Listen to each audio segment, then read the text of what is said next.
Does body language and the evidence prove that Suzanne Morphew's husband was involved in her disappearance? Find out next.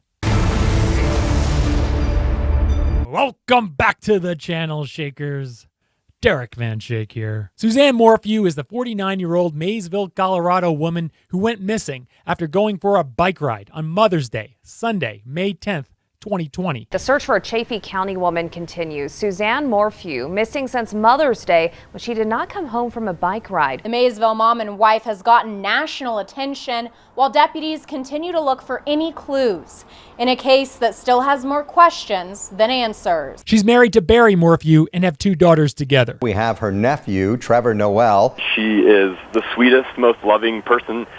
She's my aunt and the most wonderful, loving, beautiful person inside and out, and we need her back to us now.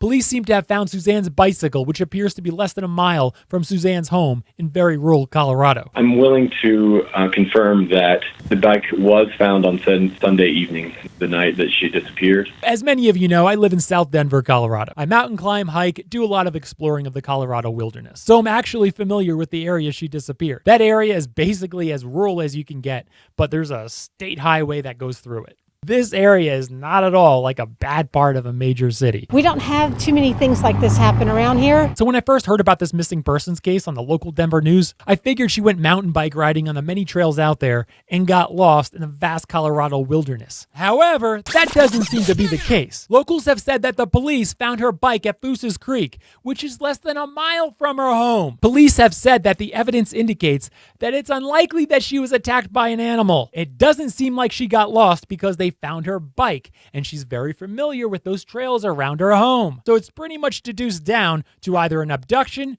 or foul play. As you heard, her nephew, Trevor Noel, not her husband, was talking with the media. Please go to Facebook and visit the page, Find Suzanne Morphew, facebook.com/Find Suzanne Morphew. In fact, when I first heard this story on the local Denver news, I figured she wasn't married because for a whole week, we didn't hear from her husband once.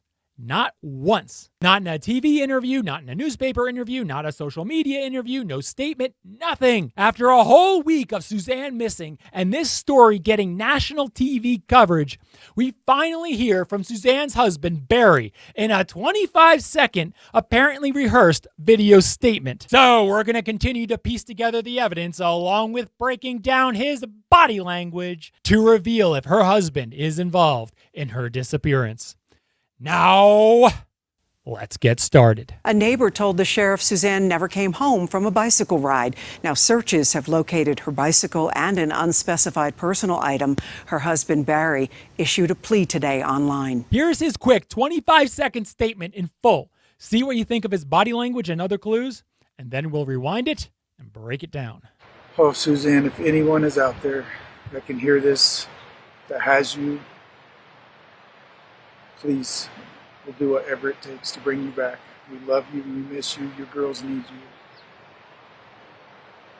No questions asked.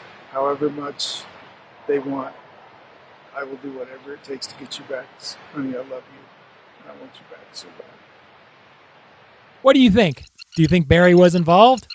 Let's break it down. It's amazing how so little can reveal so much. First, after an entire week of Suzanne missing, husband Barry finally decides to make his very first public statement. How does a supposedly loving husband go an entire week without making any statement at all? We would expect a loving husband to be out there first, practically begging for the public's help. Second, Barry only puts out this 25-second rehearsed video clip. He doesn't do a full question and answer media interview to raise awareness to the entire country that his wife is missing and they're looking for her and they want her back. There are so many benefits of doing as much media as possible in these missing person situations because you'll have the entire country looking for her and looking for evidence to help lead to finding her. Have you ever thought someone you love was missing, maybe for just a few minutes or maybe a few hours?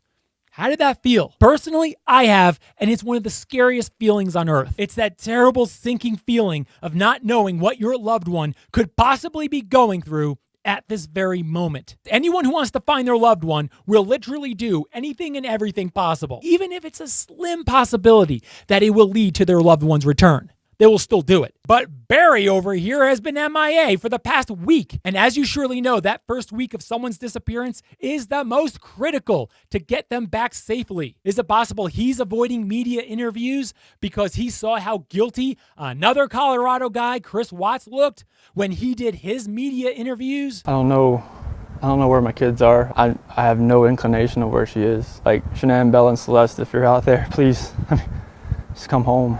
Wherever they're at, like, I have no inclination of where they're at right now. When I got home yesterday, it was like a ghost town. If she's vanished, like, I want her back so bad. I want those kids back so bad. I want them safe. I just want them home so bad. I like these shirts a lot. I just want them back. I just want them to come back. This has got to stop. Like, somebody has to come forward. Please bring them back.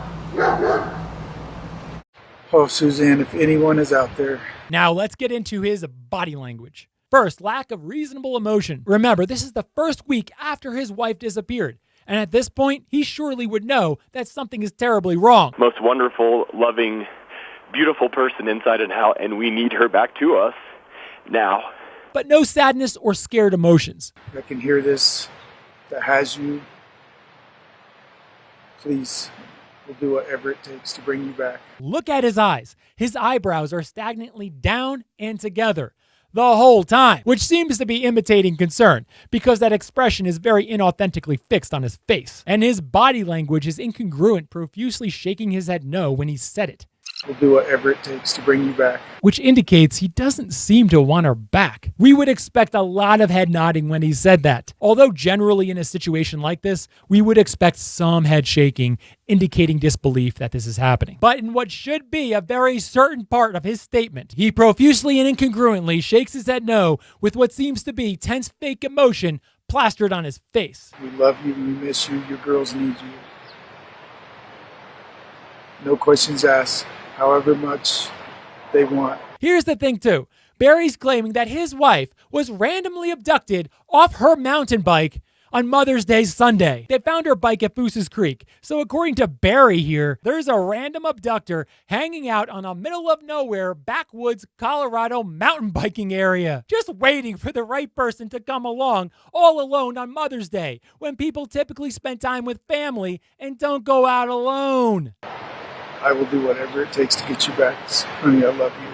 And I want you back so bad. Now even more incongruent head shaking with no sad or scared emotions. In a time when we would expect head nodding in what should be one of the most certain statements of his entire life. I will do whatever it takes to get you back. Honey, I love you. And I want you back so bad. Honey, I love you. I want you back so bad. I dare you to give this a try on your significant other today. I love you. See how well that goes for you. So does all this prove that Barry is involved in Suzanne's disappearance? Well, whether he's involved or not, the way he's acting indicates he doesn't want her back.